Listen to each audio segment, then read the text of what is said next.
So let's cover this week's episode. As always, don't forget to like, comment, and subscribe. Let's talk about Ingrid and Brian. If last episode I was upset at Brian because of how much of an asshole he is, this episode he pissed me off more. Also, Ingrid, when they show you who you are, you need to believe them. I genuinely thought that you were going to make a better decision. Are you stupid or something? For your sake and the sake of your children. Slept in the same bed, but very cold. You should have slept on the couch. You should have slept in a different room. But no, here you are crying because Shows a lack of compassion, and he sees Ingrid in a different light because there was zero compassion shown from her. What compassion needs to be shown to someone that lied multiple times and then got defensive and then called her crazy? I'm worried that she may not recover from what she's learned. He convinces her to go eat because today is the day that Ingrid goes back home so she can spend time with her kids. Vai derreter tudo. Brian is making a bunch of jokes about how hot it is, how the tires are gonna melt, how he's melting. Maybe you should melt. No Brian, que ele tenha partes boas além desse passado dele. Before they get to the place, Ingrid is sharing with us that she wants to believe that there is more to Brian than all of his lies, that this is not all. And I find it funny that when Ingrid is upset, when Brian knows that he messed up, all of a sudden he needs no help. All of a sudden, he can go up the ramp by himself. All of a sudden, he can get out of the car. He can get into the car by himself with no help. Instead of apologizing like a real man should, he starts crying. And when I say crying, I genuinely don't mean like he actually starts, pouring down tears. I mean, he starts complaining. No carro, ele falou de coisa pesado e eu senti que você estava me julgando. She had zero compassion towards him. Because she said, maybe you're not doing drugs because you're on a wheelchair. Para. Me machucou. You're a bitch. Which, let's be honest, we all believe that. He tells her that really hurt his feelings and that she took zero consideration as to how he felt. And what does Ingrid do? Se machucou, desculpa. Mas eu ainda... But does he apologize? No, because this is about Brian. This is about how he feels. Não sei se você está sentindo o que eu passei na minha vida. Pra não... That I would never want to put myself in that situation again. And I think what you fail to understand, Brian, is that this is not so much the fact that you used to be a drug dealer or that you were a drug addict. It is the fact that you lied about the situation and that you kept it from her for so long. And then when you told her, you made her feel like she was crazy.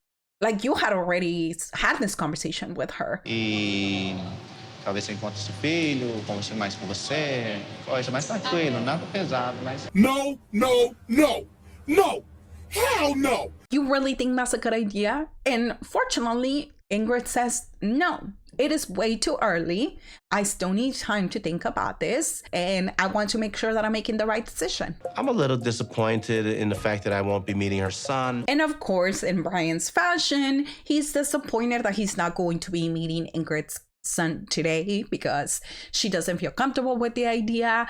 And he's also like, oh my God, like now it feels like she's taking a step back. What did you expect was going to happen? Did you think that you dumping so many news on her was gonna make her go, oh my God, I'm so hot and bothered right now that you lied to me. So sexy that you were a drug dealer in the past. So hot. Pensar mais antes de apresentar uma pessoa que eu vou falar para os meus filhos que são meu parceiro. She's not sure about him anymore after everything that has come out. And she really just hopes that Brian is going to change and that him telling the truth this time around, it's gonna be different. Tava esperando desculpas do Brian esconder o passado dele. But at the same time, she highlights the fact that he didn't apologize. He didn't try to explain himself. He technically just blamed her. And she's also not sure that she's going to be able to put his past behind her. But then later on, Brian is buying some flowers, knowing damn well that he didn't apologize to Ingrid for what he did. And he's hoping that the flowers are gonna be enough, for an apology. Para uma mulher que é muito especial para mim, né? E querendo... I genuinely hate when men do stuff like this. They do horrible things to you, and then they go buy flowers.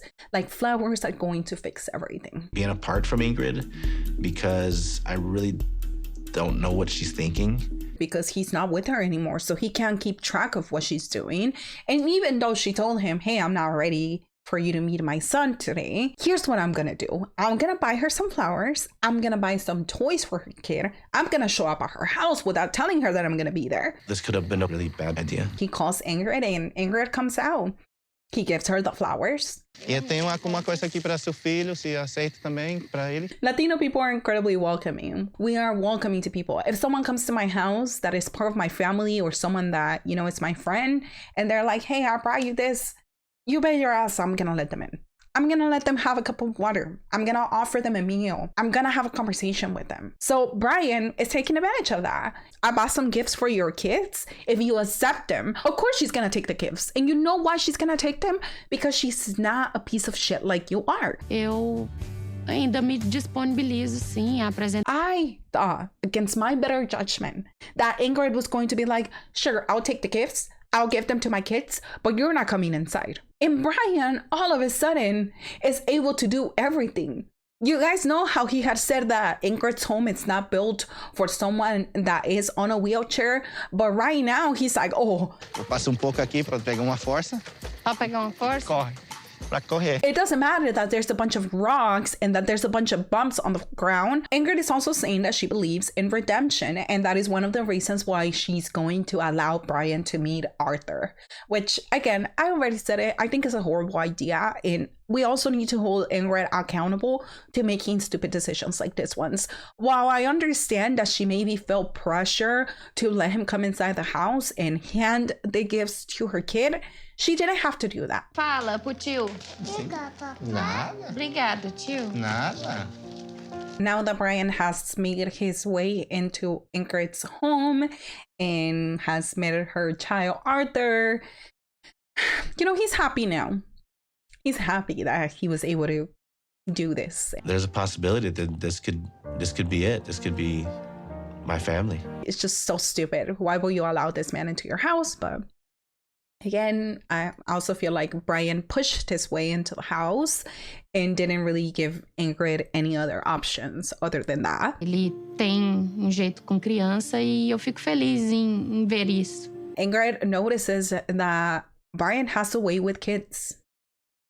And I don't know if there's any Brazilians out there that can tell me if she actually called him uncle, like if she said, you know, say thank you to your uncle, because I just find it weird.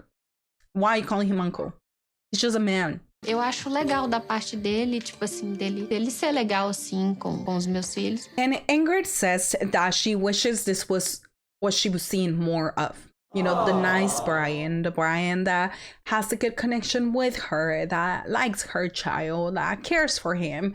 And I think one mistake that some women make is that they think that they might not be able to find proper love out there, someone that really cares for them, someone that appreciates them for who they are, especially Ingrid being a single mom.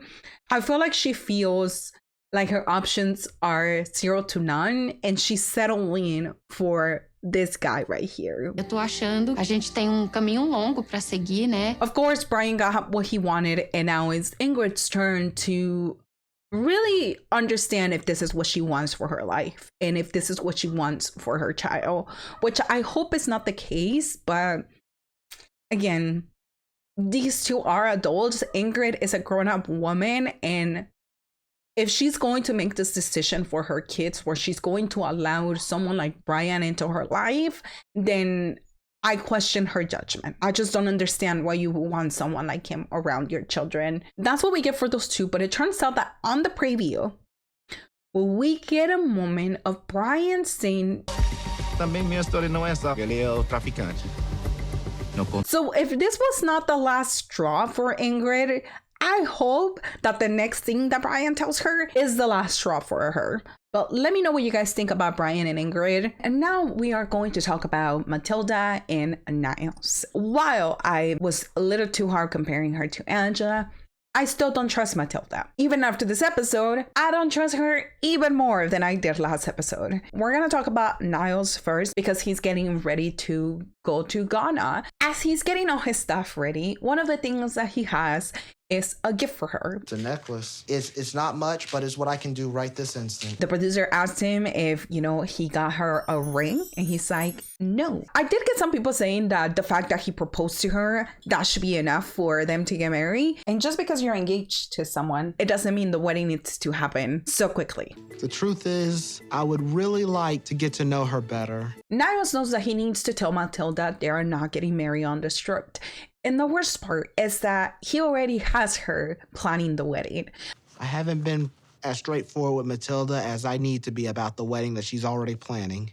Like, he knows that she's organizing everything and he still has not told her, which I find ridiculous and I don't agree with it at all. And also, I really want my family to be there when we get married. But there's an issue.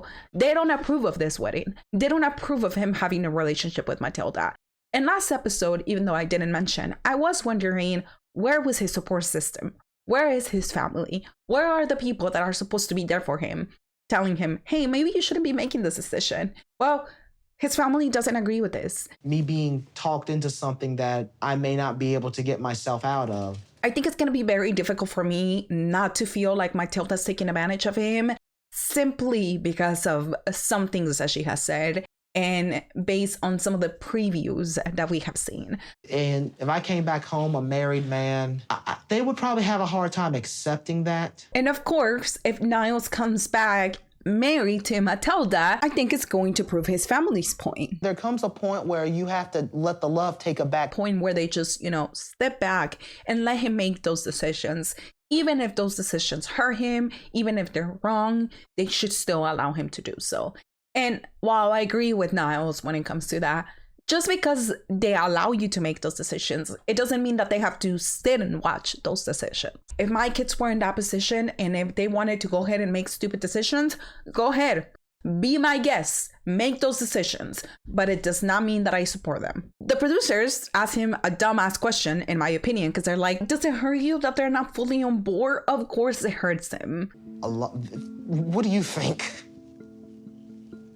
It turns out that Niles' lies do not stop there with him not telling Matilda about the wedding. I couldn't bear to tell Matilda that my parents didn't really support this.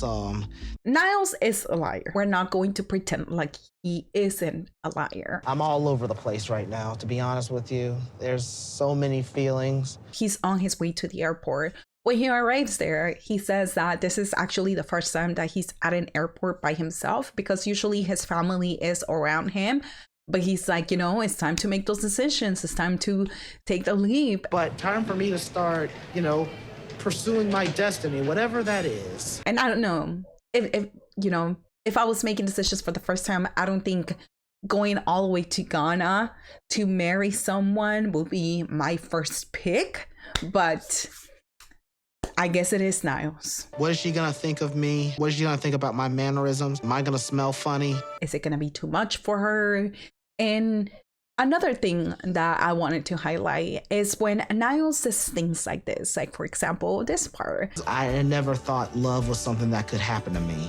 This is why I get worried, because this is a person with autism, and we're not going to sugarcoat the fact that he has a mental disability, that his emotions and his mental capabilities are not the same like it would be for someone like us. This is the first time that he's falling in love and he's finally getting that thing that he has craved for years, something that he thought he was never going to get. And now he's getting it and he's settling for something that isn't necessarily the best option. Stressful moments like this, I do try to work through it. I do self-soothing gestures called stimming. Self-soothing gestures, and some of those include talking to himself out loud, rubbing his temples to just calm himself, looking around side to side, trying to, break eye contact with people. I applaud Niles for, getting himself out there and doing something out of his comfort zone, especially because, he has autism. Like,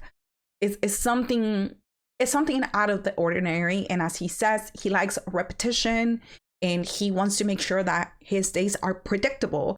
And this is not predictable. You don't know if the flight's gonna get canceled. You don't know if something's gonna happen or you're gonna crash into someone or things that are out of your hands. So I do applaud him for that. And now it's time to meet Matilda. My name is Matilda.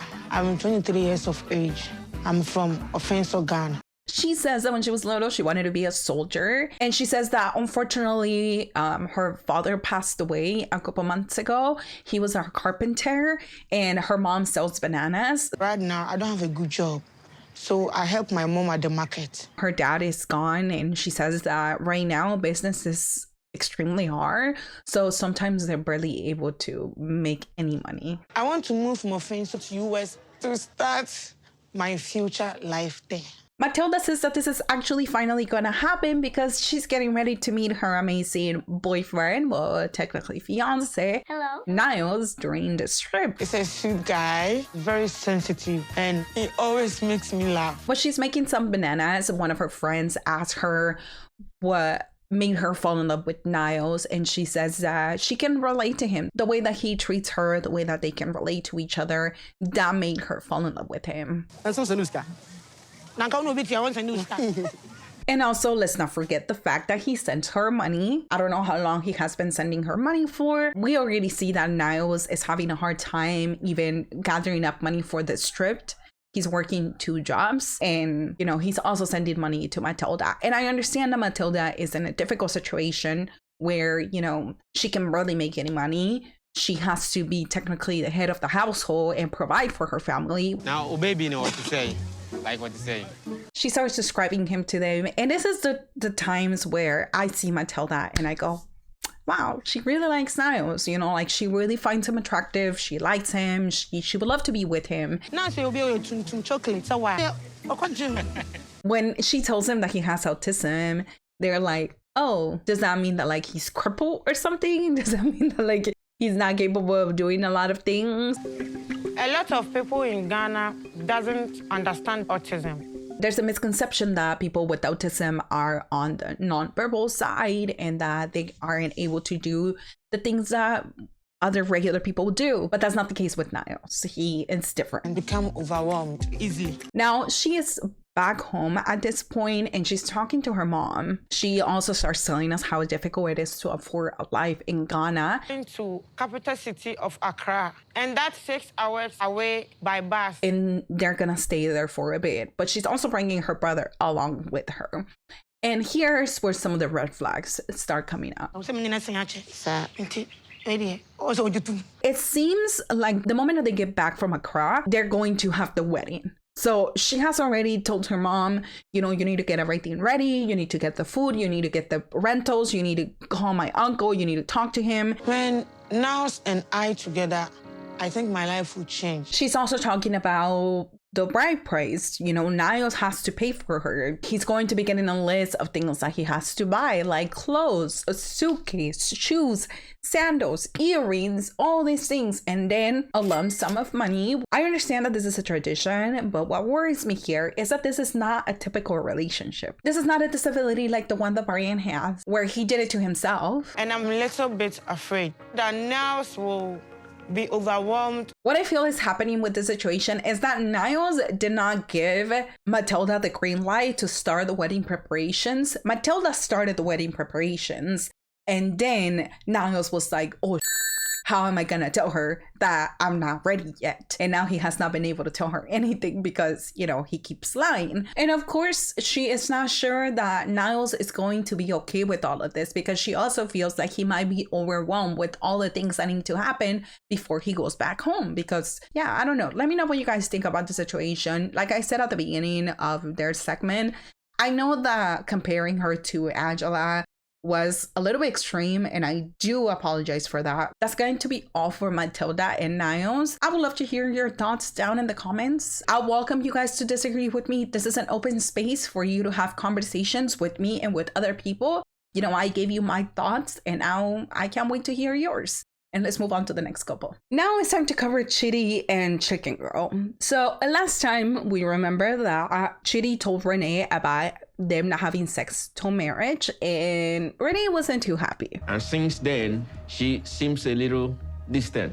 And he hopes that they can just talk about the situation and let it go, and everything's gonna be fine. Something I said hurt someone I love so much. He didn't want to do this. He didn't want to have to hurt her, but he wants to stand by his word, you know, and he made a promise to God, so he wants to keep it. There's also this moment where they're looking at a pond and Rayne is describing it to her. Do you think these fishes can survive without the water? That would be my life without you. And this is what I mean by, like, sometimes Chidi has a way with words, because she was like, what?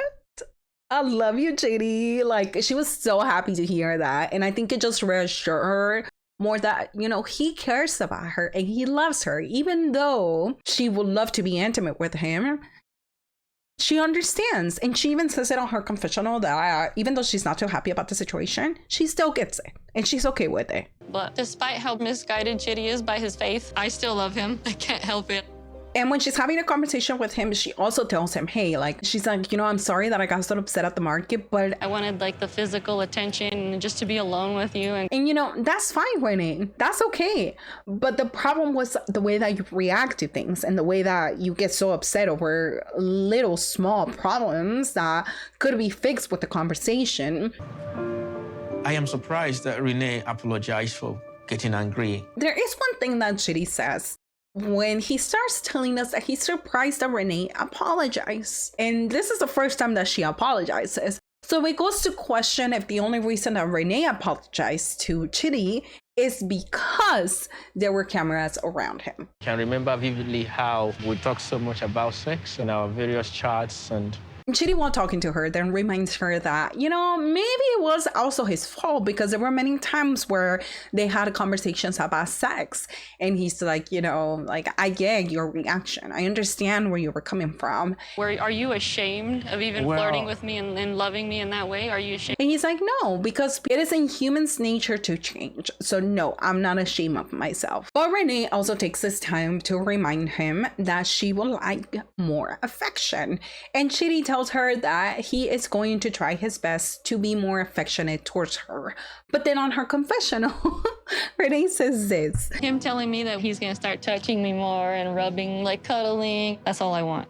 I feel like Chidi could tell her something, be like, oh yeah, I'm gonna be more affectionate with you. I'm gonna hold your hand more, or I'll give you more kisses. And Rayne would be like, oh yeah, he's gonna be touching me in all places. Yeah, that's what he said. And he said that we're gonna lay down in bed naked. Like, I feel like that's exactly how she sees it. Now it's the next day and Chidi and Rayne are on their way to a nature conservatory. And I was laughing so much during this part because Rayne was trying to explain to Chidi how the world looks around him. And she's like, everywhere you look is green. Everywhere you turn is green. wow. Oh, it's so pretty. They're passing through a bridge and there's the monkey, and Chidi asks her to describe the monkey to him. And this girl says this. Oh, he has tiny, tiny little eyes and a cute little mouth. He's a little fatty. Girl, come on. Like, you could have given him better descriptions. I don't know, girl. Like, the monkey is 20 centimeters. He has a circle around his stomach that is fully white. His ears are small and pointy or small and oval. But let me know what you guys think about her description. When she's guiding him, she lets him bump into a branch. He's awesome. Oh. And she also says that since yesterday, Chidi has been trying to be more affectionate with her. And she really appreciates that because, you know, he's trying. He's doing his best. This is where Rayne starts asking him how the accident exactly happened. The doctor, they told me I had a glaucoma. It's a kind of eye disease that is caused as a result of... He doesn't really know if it came from the apple or if it came from something else. Do you believe that you became blind spiritually? What? What? I'm sorry, Rayne, but what do you mean blind spiritually? What are you talking about? And then she says this. Your blindness is just not a normal occurrence. I mean, we've all been smacked in the face countless times. And this is the outrageous part I told you guys about. The fact that you are going to tell someone that is blind that misses being able to see, that it was meant for them to become blind so that you could come into their life. Are you stupid? You think that CHIDI wants to hear you say something like that?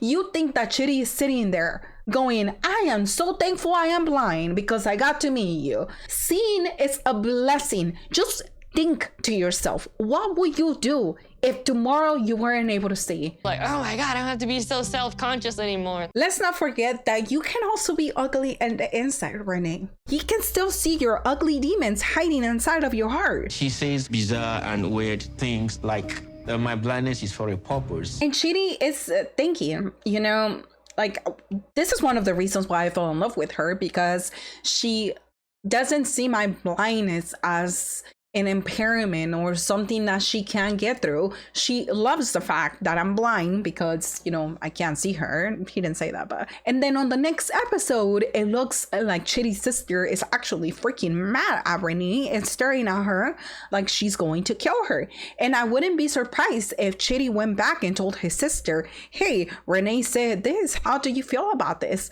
It's kind of like a real dark energy that vibrates throughout my body. Because it's so ridiculous. Like, what does Rayne want? Does she want a blind, deaf person that can't speak? Is that the perfect man for her? But that's what we get for those two. And now let's move on to Bea and Sunny. Now we're going to cover one of the most, I guess, dysfunctional relationships. God damn it, like, what are you guys thinking? But now we're talking about Bea and Sunny. Bea is getting ready to go see Sunny for the first time. I'm really freaking overwhelmed. And she is so thankful that she's not going by herself because she's under a lot of stress. And who is she bringing along?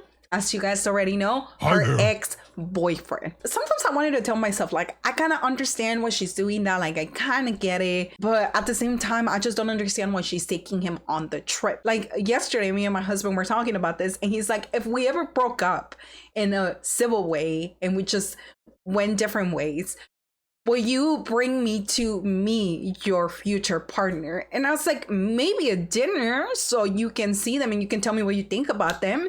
But a trip? And I also think it's different for us because we have children. But for Bea, it's just so complicated to me. Like, I just don't understand.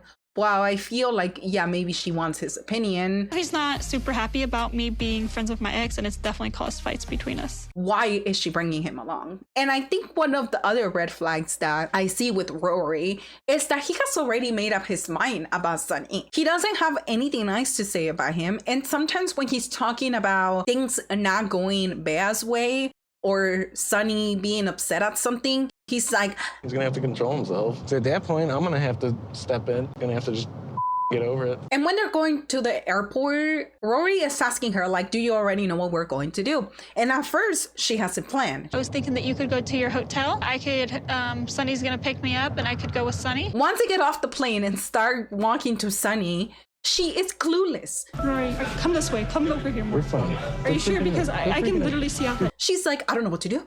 I don't know what to do. He's outside. Oh my God, what is he gonna do? He's gonna lose his mind. Of course he's going to lose his mind. What were you expecting? Then we cut to Sunny. And Sunny is talking about how excited he is to see her, how happy he is, how he got her some flowers like she wanted to. Because normally we use these black roses for funeral. He's putting effort into the situation to see her for the first time. And she's over there bringing her ex without even telling him, which is so disrespectful. Sunny gets to the airport and he's waiting there. He's talking about proposing to her, how he can't wait to be with her. And Bea is hiding on the other side of the door. That's where we leave off with those two. More than likely next week, we're gonna see them meet for the first time. So I would love to see how that goes. But that is all for today, guys. Let me know your thoughts down in the comments and I will see you guys next time. Have a great day. Bye.